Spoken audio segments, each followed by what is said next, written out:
지금 올라오신 건가요? 네. 동국대학교는 수요일에 했거든요. 근데 여기가 훨씬 더 볼만하네요. 비할 바가 아닌 것 같습니다. 역시 봉은다.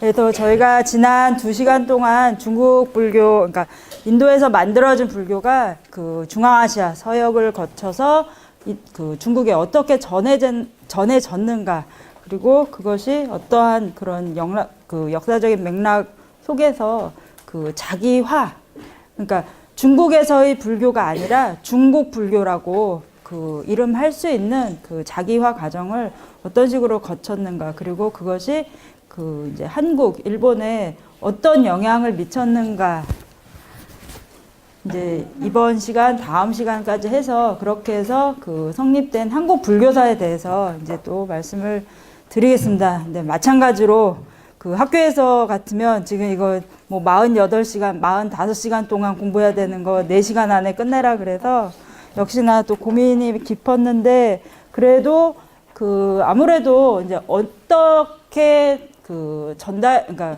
어떻게 전래가 됐는가, 이거는 불교는 한국 땅에서 만들어진 것이 아니잖아요. 그래서 역시 중국 불교와 마찬가지로 어떻게 그러니까 전래가 됐는가 라는 부분하고요. 그리고 그것이 그 시간을 거쳐서 이제 중국 불교랑 마찬가지로 무엇이라고 할 때 우리가 한국 불교라고 이름할 수 있는가. 그러니까 제가 처음 시간에 조금 신변적인 얘기지만, 저도 공부 시작할 때 한국 불교로 전공해서 공부해야지 마음 먹었다가도 그 사람들이, 그러니까 주로 외국 스님들이 물어볼 때 한국 불교의 특징이 뭐예요? 물어보면, 그래서 막 대답하면 그건 중국에 있잖아요 라고 한다던가, 그래서 또 답을 바꿔서 막 대답해 보면 그건 일본 불교도 똑같잖아요 라고 했던, 어떻게 보면 불교뿐만이 아니라 한국 문화, 한국 사상이 갖고 있는 좀 동아시아에서 갖고 있는 한국의 특징들과 마찬가지로, 그러니까 일본과 중국 그 사이에 있는 한반도에서의 한국 문화 또는 한국 불교가 어떤 특징을 가지고 있는가에 대한 좀 그런 고민부터 시작을 해서, 그 마지막 끝날 때도 이제 다음 주 수요일 시간에 끝날 때도 그렇다면 누가 이제 한국 불교란 무엇입니까? 내지는 한국 불교의 특징은 무엇입니까? 물어볼 때 우리가 어떻게 대답할 것인가에 대해서 조금 쭉 생각을 하시면서 들으시면 좋을 것 같습니다.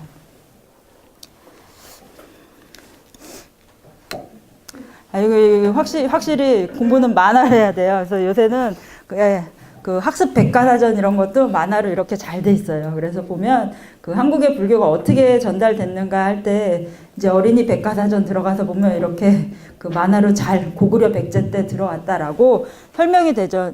근데 저희가 봤던 것처럼 중국의 그 인도에서 발생한 불교가 서역, 그러니까 지금의 중앙아시아 거쳐서 그 들어온 것은 그것이 전설이 됐던, 그러니까 설화가 됐던, 아니면 그 역사서에 기록이 됐던 것들인가 상관없이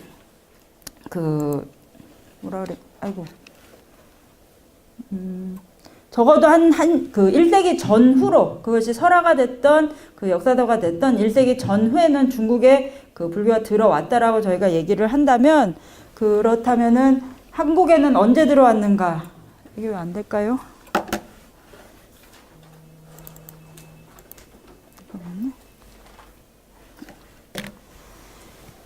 네, 그래서 중국에서 고구려로 전해진 시기랑 또 중국에서 백제로 바로 불교가 전해진 시기가 시기상, 연도상으로는 별 차이가 없었습니다. 근데 신라 같은 경우는, 혹시 고향 경상도인 분들 계세요? 네, 경상도 분들을 경상도를 비하하거나 폄하하는 발언이 아닙니다. 아무래도 약간 이제 그 한반도에서 봤을 때는 끄트머리, 그러니까 외곽에 해당하다 보니까 위치상 지형적인 이유 때문에 그 고구려랑 백제에 전해진 시기보다는 신라 같은 경우는 약간 시대가 늦습니다. 그리고 또 백제에서는 바로 일본으로 불교가 전해지죠. 그래서 일본 불교 같은 경우는 그 중국에서 직접 불교를 받아들인 것이 아니라 바로 한반도에서 바로 그 불교가 전해졌다는 특징을 갖고요. 뭐 저녁에 공부하는 거니까 이제 머리 좀 돌릴 건 퀴즈 내드릴게요. 자, 지금 보시는 불상들 고구려 백제 신라 중에서 그 어디에서 만든 불상들일까요? 뭐 굳이 퀴즈 아니더라도 이제 찍어 보세요. 네, 어떻게 하셨어요? 네.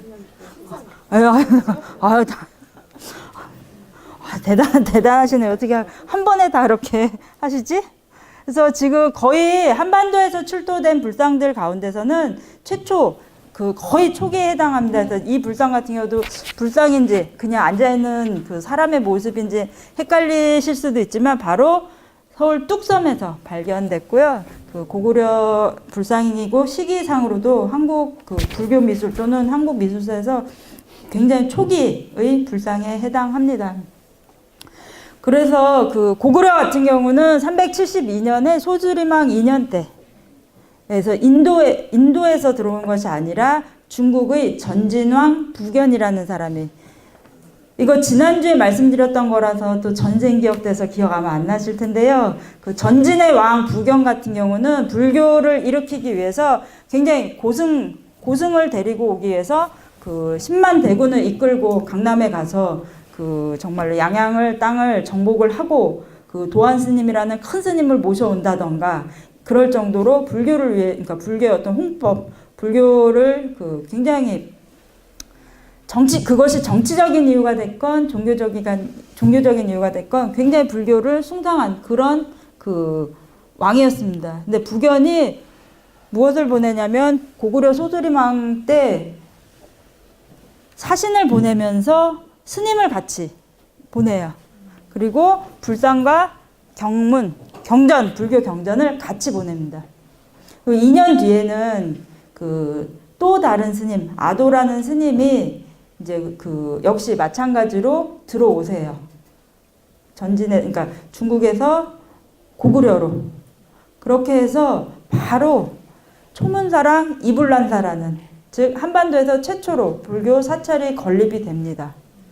이거는 기록으로 보면 밑에 있는 것처럼 삼국사기 또 잘 아시는 삼국유사 뭐 해동고승전은 아마 들어보신 분들도 계시고 아닐 수도 있을 텐데요.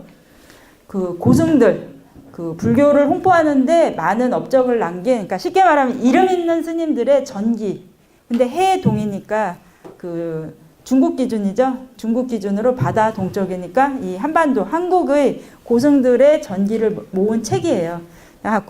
해동 고승전이 있으면 중국에도 고승전이 있고 일본에도 고승전이 있겠죠. 예, 각각 다 있습니다. 그래서 주로 우리가 불교가 처음에 어떻게 전해졌는가 아니면 삼국시대의 불교를 보기 위해서는 보통 이 세 가지 자료를 많이 봅니다.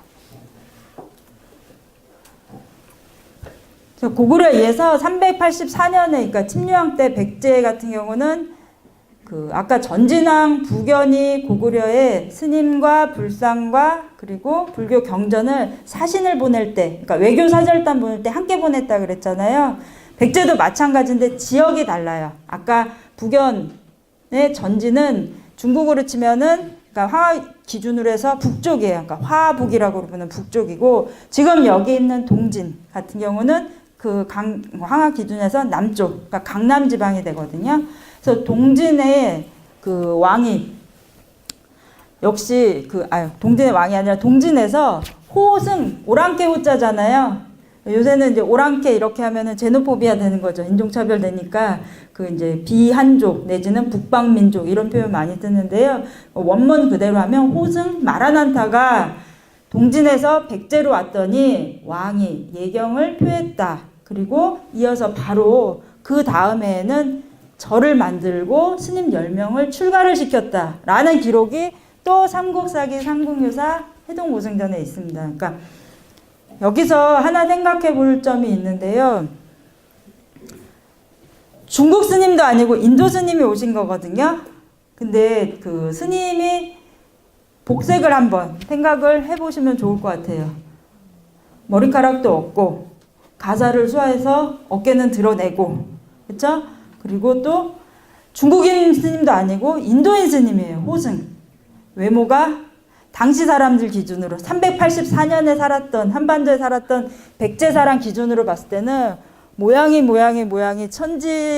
천지간에 이런 처음 보는 그런 모습의 사람을 만나게 된 대단한 문화 충격이었겠죠. 그런데도 불구하고 왕이 바로 예경을 표하고 그 다음에는 절을 지어주고 또 다른 스님들을 출가를 시켰다라는 걸 통해서 우리가 한번 생각해 볼 점이 있을 것 같아요. 그거 생각하기 전에 이거 먼저 보여드릴게요. 가보신 분들도 있으시고, 뭐, 백제 불교 문화를 대표하는 것이 아니라, 뭐 한국 불교 문화를 대표하는 그 마애불 중에 하나죠? 예, 삼전불, 서단의 삼전불, 그리고 또, 금동 방가 사유상. 방가부한 상태에서 앉은 자리에서 사유하는 모습을 제가 좋아하는 불상이라서 막 앞뒤, 옆, 뭐, 발 다 찍어왔어요. 예. 자, 지금 서산마의 삼존석불하고 보여드린 금동 방가 사유상 모두 다 미륵부처님을 표현을 했죠. 그래서 이 위에도 지금 두 개가 다 국보 83호, 84호인데요. 이외에도 금동 방가 사유상들이 대부분 백제시대에 만들어졌는데 다 미륵부처님을 표현을 하고 있습니다. 그래서 상당 부분 백제의 불상 아니면 이런 마애불들이 미륵부처님을 표현을 하고 있기 때문에 구체적으로 어떻게 진행됐는지는 알 수는 없지만 고구려에 비해서 또는 신라에 비해서 백제는 미륵신앙이 좀 성행했겠구나라고 우리가 유추를 할 수가 있겠죠. 근데 이제 뭐 그렇다고 미륵부처님만 모셨던 게 아니라 부여의 능산리라는 곳에 이제 절터가 남아있고 그것이 굉장히 많은 유물이 나왔는데요. 그 중에 석조, 그러니까 돌로 만든 사리감. 이 사리를 모실 때는 그냥 사리가 이렇게 안치되는 것이 아니라 그걸 병에 담고 함을 만들고 함을 두세 개는 더 만들고 또 전체를 싸는 그러니까 쉽게 말하면 케이스를 몇 개를 만드는지 몰라요. 하지만 안에 있는 것들은 다 독을 당했고요. 이제 이건 돌이니까 이것만 못 가져갔는데요. 이제 안에는 사리가 사리함, 사리병, 그 안에 사리가 있었겠죠. 근데 이 사리감, 돌로 만들어져 있고, 겉에 쭉 새겨져 있는 걸 읽어봤더니, 백제 창왕 13년에 왕의 누이인 형공주가 사리를 공양했음, 쾅쾅쾅, 이렇게 돌에 새겨져 있어요. 그래서 한국 불교에서는, 그러니까 한국 문화사에서, 한국 역사에서 굉장히 드물게 백제의 사찰인데 이 절이 언제 지어졌는지, 그러니까 무슨 목적으로 지어졌는지를 알 수 있는 기록으로서도 유명한 석조 사리감입니다. 역시 국보인데요. 사리를 모셨으니까 누구의 사리겠어요? 예? 스님 사리가 된 거는 훨씬 시간이 지난 다음이고요. 원래 사리를 모신다던가 우리가 알고 있는 탑이라는 것은 사실은 석가모니 부처님께서 열반에 드신 다음에 그때 이제 거의 유언처럼 남긴 말씀이 장래에는 그냥 제가자들끼리 알아서 했는데 사리가 84,000가가 나왔잖아요. 그리고 이것이 동서남북으로 다 퍼져서 사리를 보관하기 위해서 사리를 보관하는 형태가 결국은 스투파, 탑이 됐잖아요. 그것이 전해지고 사리가 증과를 늘어난다고 해도 한계가 있으니까 나중에는 부처님 진신인 사리와 똑같은 것이 바로 부처님 가르침이다 해서 탑 안에 나중에는 사리 대신 이제 경전을 넣기를 시작을 하고요. 또 이 사리를 사리를 가지고 신앙을 하다 보니까 이제 이런 식으로 부처님 사리를 모시는 탑을 만들고 우리가 신앙을 하다 보니까 지금 우리 앞에 법우님 잘 말씀해 주신 것처럼 시간이 흐르면 중국, 한국, 일본에서는 스님들 답이하고 난 다음에 나오는 사리를 역시 탑으로 모셔서 그 경우에는 불사리라고 하지 않고 승사리, 스님들 사리라고 해서 승사리라고 하고 저희가 제일 잘 알고 있는 거는 역시 성철 큰 스님 돌아가셨을 때 답이하고 나온 그때 많은 이제 사리들 모셔갖고 이제 뭐 탑을 지금 봉은사도 입구에 보시면 이렇게 쭉 있죠? 부도탑. 네, 역시 그런 것도 이제 승사리인데 스님들 사리 이전에는 석가모니 부처님의 사리를 이제 한국이나 이렇게 동아시아 같은 경우는 좀 진신사리 여러 종류들 중에서도 다양하게 갖고 있지만 스리랑카 같은 경우는 또 부처님 치아사리를 갖고 있다고 해서 그것이 굉장히 뭐 국가의 보물 정도가 아니라 너무너무 신성한 것으로 잘 모시고 있죠. 그래서 아까 봤던 것처럼 백제에서 다양한 불상과 그 다음에 석조 마애불 그러니까 문화로 봤을 때 미륵 신앙도 성행을 했겠구나. 또한 이 살이 굉장히 다양한, 지금 이 능선리 사지뿐만이 아니거든요. 왕곡리라든가 이제 여러 곳이 있는데요. 그것들을 통해서 그러니까 사리탑들이 굉장히 많이 나오고 있습니다. 그래서 백제 같은 경우는 미륵신앙 못지않게 석가모니 부처님, 그러니까 석가신앙도 성행을 했겠구나 또 유추를 하는 거죠. 자, 한국 불교 내지는 한국 역사에 그 고대사 공부할 때 참 어려운 점인데요. 자료가 없어요.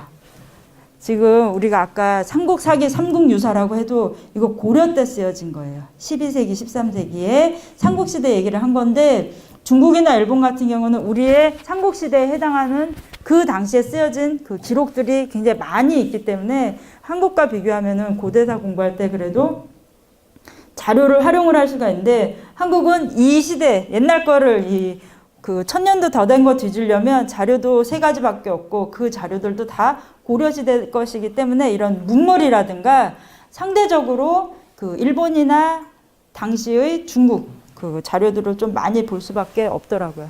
근데 제가 아까 그 백제 침략의 호승, 즉 마라난타 스님이 그 인도 분이지만 그 중국을 거쳐서 동진에서 바로 오셨는데 그냥 바로 왕이 예경을 표했다 그랬죠. 그리고 그 다음에는 절을 탁 지어주고 스님들을 바로 10명이나 출가를 시켰다고 말씀드렸거든요.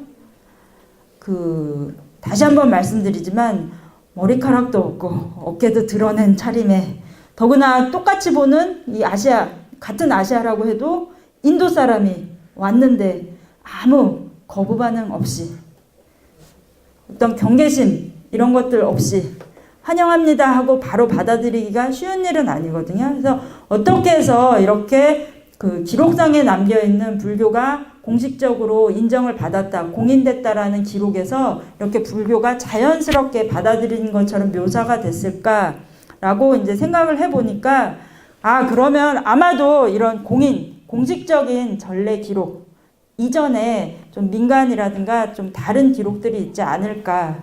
그러니까 사람들이 이미 이 기록으로 남겨진 불교가 한반도에 전해졌음 쾅 이렇게 찍힌 역사 기록 이전에 좀 어떤 교류가 있어서 그걸 통해서 불교라는 것을 인지하고 있지 않았을까라고 이제 생각을 해 보게 되죠. 그래서 몇 가지 이제 찾아보면 예를 들면 동진 시대의 그 지둔 스님이라는 스님이 계셨는데 고구려 도인에게 편지를 보냈다라는 기록이 또 해동 고승전, 그러니까 우리 고승전 말고 중국 고승전 두 군데 다 적혀 있습니다. 근데 이 지도림이라는 스님이 어떤 스님이냐면 중국의 불교가 아까 그 뭐 1세기, 2세기 전후로 해서 들어왔다고 했을 때 이것도 또 전생 기억이라서 기억 못 하시죠? 지난주에 말씀드린 거라서. 수냐타라는 것을 얘기를 해서 그 수냐타라는 것을 공이라고 번역은 했어요. 근데 이걸 설명을 하려다 보니까 이해가 쉽지 않기 때문에 중국인들이 생각해낸 방법이 이거 노자랑 장자가 얘기한 무하고 비슷한데 도하고 비슷한데 그러면 이 수냐타를 바꾼 공이라는 말은 무로 이해를 설명을 해줘야 되겠구나 하던 시대가 바로 그 개념 중국의 뜻, 그 중국 전통 철학을 빌려서 불교를 설명합니다 해서 격의 불교 시대라고 이제 한번 말씀드렸어요. 기억하셔야 돼요. 근데 이 지둔 스님이라는 지도림 스님이 격의불교를 대표하는 정말로 그 격의불교를 대표하는 스님 중에 한 분이시거든요. 근데 이 지둔 스님 같은 경우는 366년에 돌아가셨고 도인이라고 표현했으면 아마도 스님이지 않을까라고 저희가 추측을 해봅니다. 그래서 지금 고구려에 불교가 들어왔다는 공식 기록 이전에 중국 고승전 그리고 우리나라 고승전을 봤더니 중국 스님이 고구려 도인에게 아마도 고구려 스님에게 편지를 보냈다. 무슨 편지인지는 모르지만 편지를 보냈다라는 기록만으로 아마도 불교를 알고는 있지 않았을까 또 이렇게 생각을 해보고요. 아까 말씀드렸던 것처럼 마라난타 스님이 오셨을 때 아무리 생각을 해봐도 이렇게까지 그 환대를 하려면 이미 알고 있어야 되는데 역시 마찬가지로 고구려랑 마찬가지로 백제 같은 경우도 불교가 들어오기 전에 12년, 그러니까 침류왕 이전에 근초고 왕 때 사신을 그러니까 불교가 동진에서 사신을 통해서 같이 이렇게 온 것뿐만이 아니라 한 10년 전에 동진에 사신을 보내요.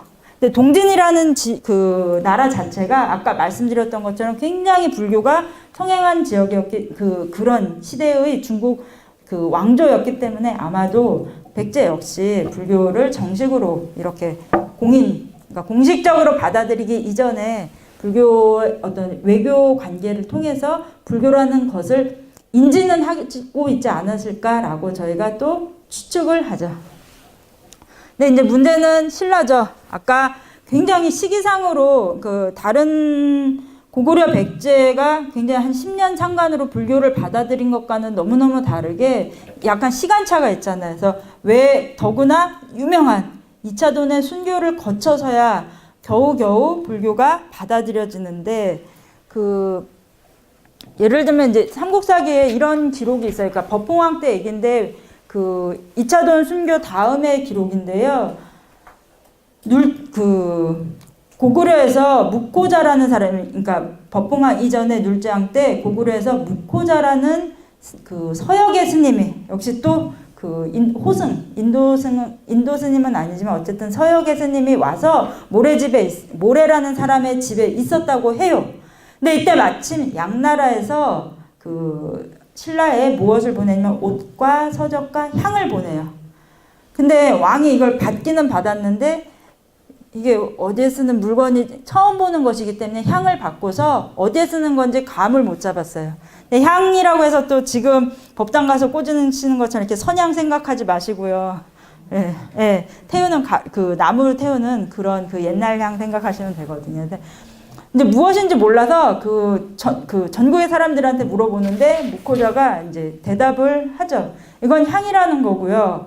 불에 태우면 굉장히 향기가 나오고 그 향이 태워서 나오는 그 정성으로는 신성에 통합니다.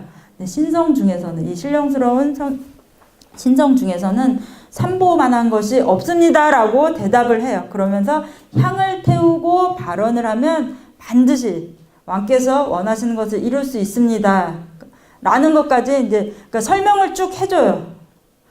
그리고 또 때마침 공주가 아파요. 공주가 아파서 위독한데 묵호자 스님이 그 향을 피우면서 기도를 해서 완치를 시켰다는 기록이 있어요. 그러니까 법홍왕 2차돈 순교 일어나기 전에 법홍왕 이전의 왕의 기록이고요. 또 마찬가지로 또 미추왕 때는 아도라는 스님이 고구려에서 계림으로 왔다라고 하는데 계림은 신라의 옛날 말이죠. 신라에 왔는데 이게 아마 일반적인 반응이겠죠. 그러니까 이전에는 보지 못했던 사람을 본지라 사람들이 아도 스님을 죽이려고 하는 사람까지 있었다. 이게 사실은 일반적이고 그냥 보통의 반응이겠죠. 전혀 모르는 전혀 색다른 상상할 수도 없는 사람의 모습을 봤을 때 사람들의 아마 일반적인 대응이었을 것 같은데요. 근데 이 아도 스님 왔을 때 기록에서도 또 똑같이 공주가 또 아파요. 여긴 또 다른 공주인데요. 공주가 아파서 자, 여기 시작 부분에 무의가 공주의 병을 고치지 못하자 이런 표현이 나오거든요. 그러니까 그냥 의사가 아니라 무당. 그러니까 옛날에는 제사장, 그러니까 무당이 어떤 종교적인 제사장 역할도 했지만 이런 치료 역할도 했는데 무의가 이 공주의 병을 평소 같으면 고쳤을 텐데 고치지 못하자 또 아도 스님이 대궐에 들어가서 치료를 해주는데 나았겠죠. 나았어요. 나으니까 왕이 얼마나 고마웠겠어요. 그래서 소원이 무엇입니까? 물어봐요. 그래서 아도 스님의 대답이 천경림의 불사를 짓게 해주세요. 라고 과감하게 대답하셨어요. 이게 왜 과감한 주장이냐면 천경림은 계림, 신라에서 가장 신성시하는 종교적인 공간이었어요. 왕도 함부로 할 수가 없고, 그러니까 쉽게 말하면 치외 법권지대 같은 그런 종교적으로 굉장히 성스러운 공간인데 거기에다가 불교 사찰을 짓게 해주세요라는 주장을, 소원이 뭡니까 하니까 그 소원을 바로 이렇게 과감하게 말씀을 하세요. 그리고 또 이 아도 스님 같은 경우는 시자 3명이랑 같이 와 계셨는데 그 뭐 경전과 율을 강독을 했을 때 그 사람들이 종종 오기도 했다고 했는데, 자, 어떤 것이 있을 때는 그 모르는 것이 있을 때 그 새롭게 그러니까 만들어지거나 들어왔을 때 이름을 붙여야 되죠. 그러니까 스님이라는 그 존재 자체가 한반도에 신라에 없었기 때문에 이런 분들이 왔을 때 스님이라고 부르지를 못하죠. 알지를 못하고 그 명칭을 모르니까. 그래서 그냥 당시 신라 사람들이 그냥 아도 스님 이름 붙여서 아도산마라고 불렀다는 기록까지 이제 이렇게 있습니다. 그래서 이런 것들을 통해서 봤을 때 신라에서는 신라 같은 경우는 그 불교 잠시만요.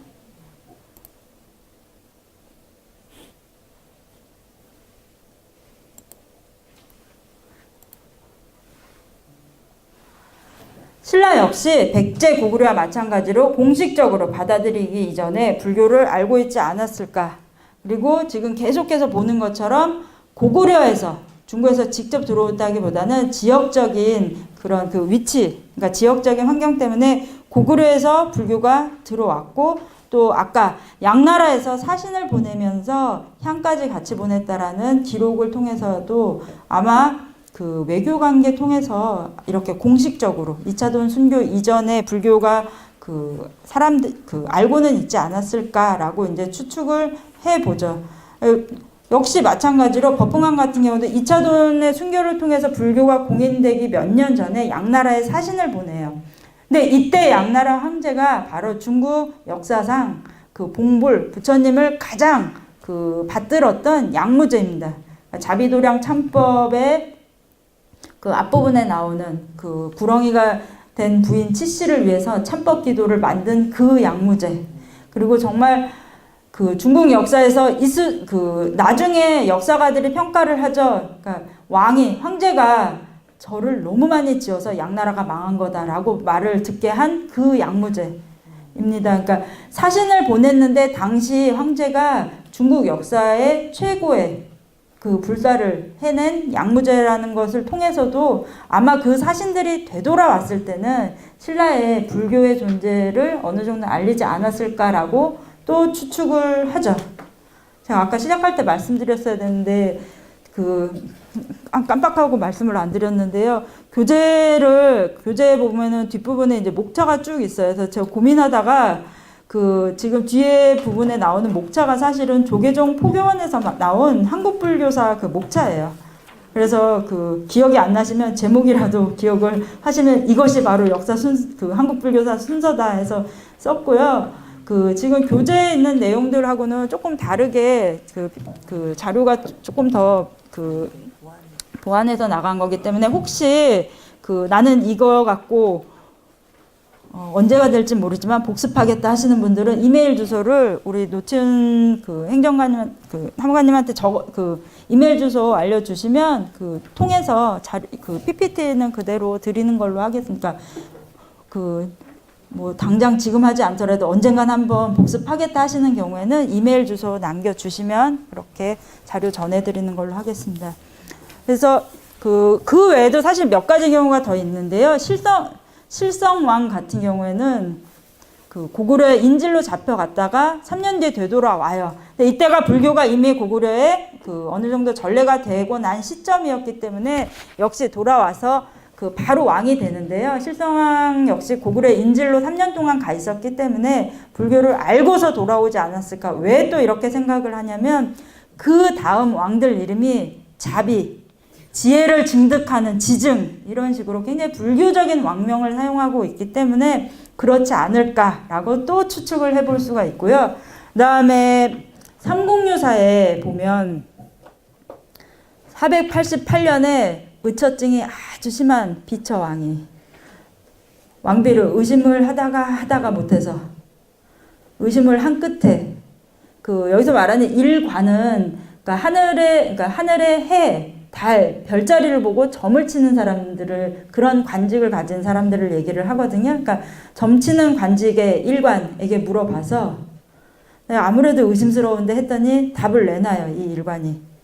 내전에 들어가서, 즉 왕비의 침전, 그 왕비의 침전에 가서 그 방에 가 보시면 검은고, 이게 검은고 금자거든요. 사금갑 할 때 검은고가 크잖아요.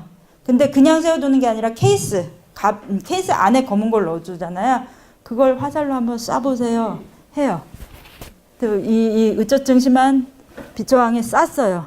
열었더니 누가 들어가 있었냐면 분수승이 화살을 맞고 죽었다라는 기록이 삼국유사에 있어요. 그러니까 내전에 그러니까 왕비의 침실에 그 검은고가 있고 검은고 케이스 안에 한번 쏴봤더니 의심스러워서 쏴봤더니 거기에 분수승이 활을 맞았더라라는 기록이 있는데 분수승, 그러니까 태울 분자잖아요. 그러니까 향을 태우고 수행하는 승려가 여기 안에 들어가 있었다라는 것을 통해서 당시 아마도 신라 왕실에서 이렇게 그 공인, 그러니까 법흥왕의 이차돈 순교 이 공인 이전에 불교가 어느 정도는 이런 기록을 통해서라도 그러니까 불교 승려라는 것이 왕실에서는 있었구나라는 것을 이제 확인을 할 수 있는 이런 몇몇 사례들이 있습니다. 근데 이제 이차돈의 순교 같은 경우는 혹시 이거 실제로 보신 적 있으세요? 백률사라는, 그러니까 이차돈의 순교 이후에 지어진 절이고요. 백률사라는 절에 경당이 아니라 석당이라고 하는 것입니다. 그래서 원래 경당이라는 것이 중국 불교에서 만들어지는데요. 그러니까 당이라는 것이 원래 그런 것은 아니었는데 그 기둥에 그렇다고 이렇게 큰 기둥일 때도 있고요. 좀 작은 기둥 같은 경우에도 있는데 거기에 경전을 새겨요. 그럼 그거 우리가 이제 경당이라고 그러고요. 그러니까 동아시아나 중국에서는 약간 이렇게 기둥에다가 그 경전을 새기고 다라니를 새기는데요. 티벳 같은 경우는 이렇게 다니면서 전독이라고 그러죠. 돌리는 그 마니차를 만드는데 이제 중국, 한국, 일본 같은 경우는 이렇게 기둥을 세우고 거기다 이렇게 새겨요. 그걸 이제 경전이나 다라니를 세우면 경당이라고 하는데요. 백률사에 가면 석당이 있습니다. 그리고 이차돈의 순교 모습을 지금 혹시 보이시나요? 이차돈 목이 이렇게 땡강 잘라져 있고 이렇게 하얀 피가 오르고 꽃비가 내리는 게 이제 한 면에 써 있고요. 그 다음에 나머지 5면에는 그리고 나서 법흥왕이 어떻게 불교를 공인했다라는 것을 기록을 해요. 이거는 이차돈이 순교하고 290년이 지난 다음에 백률사에서 이제 만들어진 기록이고요. 그러니까 527년에 법흥왕이 불교를 이제 받아들이려고 하는데 내가 그 법흥왕 생각에는 내가 그 다른 데도 아닌 그 천경림에 그러니까 신라의 최고 성지인 가장 그 종교 공간, 어떤 신라라는 나라의 공간으로서는 핵심 중에 핵심인 천경림이라는 곳에 불교 받아들인 참에 상징적으로 아예 거기다 절을 짓자 하는데 모든 신하들이 벌떼같이 일어나서 반대를 합니다. 하니까 그 최측근인 이차돈이 왕의 마음을, 왕은 얘기하지도 않았는데 그러니까 손들고 나와서 제가 사형을 당하겠습니다 해요. 하고 사형을 당하죠. 했더니 그 목에서 아까 이 석당에 나온 것처럼 목에서는 빨간 피가 아닌 하얀 피가 나오고 하늘에서는 꽃비가 내리고 그러니까 이차돈이 말한 대로 그런 기적이 일어났기 때문에 이제 그것을 계기로 해서 법흥왕이 불교를 공인할 수 있었다라고 얘기를 하죠. 이제 그게 역사 기록은 그렇게 돼 있고요. 그런 법흥왕이기 때문에 몇 년 지나지 않아서는 불교에서 계율 중에서 우리가 첫 번째로 따지는 것은 불살생계죠. 네, 생명 있는 것을 해치지 않는다라는 계율이 첫 번째이기 때문에 법흥왕이 아예 그 명을 내려요. 살생은 금지한다. 지금도 이런 것 좀 있었으면 좋겠어요. 그렇죠? 사건 사고 나는 거 보면 좀 있었으면 좋겠어요. 법흥왕은 지금 그 왕명에서도 알 수 있듯이 법을 흥하게 하는 왕이에요. 법명 자체가. 즉 불법을 그 흥하게 그러니까 그 흥융시키는 왕이라는 법명을 가질 정도로 그 불교를 공인하고 이런 정책을 펼칠 뿐만 아니라 양위, 그러니까 나중에 은퇴하고 나서는 왕위를 내려놓고 나서는 출가를 하게 됩니다. 하지만 천경님, 그러니까 그 법흥왕이 원래 목적으로 했던 거는 불교를 받아들이고 그 상징을 그 상징성 있는 공간을 또 만들기 위해서 천경림이라는 곳에 절을 만들고 싶어 했으나 바로 짓지는 못하고 530, 그러니까 몇 년, 이차돈도 죽고 몇 년 지나서 이제 이것이 절이 만들어지죠. 천경림의 절이 만들어지는데, 여기서 알 수 있는 것처럼 그 대체로 우리가 생각할 때 불교가 이제 지금까지 이렇게 내용들로 나온 걸로 쭉 보면 이제 이렇게 생각하기 쉽잖아요. 조금 전에 보셨던 것처럼 백제랑 고구려는 불교를 그냥 받아들였구나. 큰 반발 없이. 근데 신라는 아니구나. 그 반발이 굉장히 컸구나. 라고 생각하기가 쉬운데요. 하나 생각해 볼 점이 아까 말씀드린 것처럼 저희가 고대사 관련해서는 이게 불교사건 뭐건 절대적으로 자료가 부족을 합니다. 하기 때문에 백제 고구려도 물론 기록상으로는 큰 반발이라는 부분이 그 명시가 되어 있지는 않지만 사료로 나와 있지는 않지만 그 실제로 어떤 새로운 문화가 들어와서 그러니까 이것이 문화랑 문화가 만났는데 충돌이 없을 수는 없어요. 그러니까 어떤 식으로도 백제 그 고구려 같은 경우도 충돌은 조금 이렇게 있었을 거예요. 근데 이제 지금 우리가 남겨진 기록상에서 이제 그걸 확인할 수가 없고 다만 그 신라 같은 경우는 이차돈의 순교라는 엄연한 그런 그 순교 기록, 불교를 받아들일 때 그냥 받아들인 것이 아니다라는 기록과 문물이 남아 있어서 신라 같은 경우는 그 왕권이 아직 미약했기 때문에 법흥왕 때만 해도 법흥왕의 6세기만 해도 신라는 왕권이 아직 미약하고 그러니까 시족, 부족들로 대표되는 그 가문들이 그 각각의 신하들이 한 집안, 그러니까 문중이라고 하면 안 되죠. 그 부족으로, 그러니까 각각의 그 성씨들을 이루면서 그 세력이 굉장히 강해서 아직 왕권이 그렇게 고구려 백제가 불교를 받아들일 때에 비해서는 좀 상대적으로 미약을 해서 법흥왕 같은 경우는 굉장히 정치적인 의도를 갖고 불교를 받아들이려고 했는데 쉽지가 않기 때문에 그 밑에 있는 신하 중에 이차돈이라는 사람이 상징적으로 그 순교를 하는 모습까지 보여서 겨우 불교를 받아들일 수가 있었구나라고 이제 신라의 어떤 정치 상황이나 사회 상황을 알 수 있기는 하죠. 그러니까 그 불교가 들어왔을 때, 그러니까 공인을 전후로 해서 그 삼국시대가 갖는 그러니까 한국의 불교가 삼국시대에 들어왔을 때의 의미라는 부분에서 하나 생각해 볼 부분이 중국하고 이제 가장 큰 차이점이고 어떻게 보면 일본 불교하고 가장 비슷한 부분 중에 하나일 것 같아요. 인도에서 불교가 만들어졌고 그것이 중국에 들어왔을 때 중국은 이미 자기 문화, 자기 그 사상이 몇천 년에 걸쳐서 거의 인도와 그 중국은 각각 독자적인 문명을 이룬 상태였어요. 반면에 불교가 중국에서 한반도로 건너왔을 때, 또 한반도에서 일본으로 건너갔을 때 상대적으로 그 한국이나 일본의 문화 상태라는 것은 중국이 불교를 받아들였을 때의 상태에 비해서는 어떤 문화라는 그 문화 발전 단계가 조금 아니면 그 철학적인 부분이 상대적으로는 그 비교 뭐라 해야 될까 약간 어른과 아이 이런 차이가 성숙되지 못한 부분들이 있었기 때문에 그 부분에서는 분명히 차이가 발생을 합니다. 그래서 결과적으로 놓고 보면 요 전래되는 시기의 불교가 그러니까 전래되고 전개되는 양상에서 나타나는 특징들은 중국 불교하고 한국, 일본 불교하고는 조금 모습을 달리하고 있습니다. 그래서 그 전개되는 과정이 구체적으로 어떻게 전개되는지는 화장실 가서 조금 더 구체적으로 생각해 보시고 5분 뒤에 다시 이어서 말씀드리겠습니다.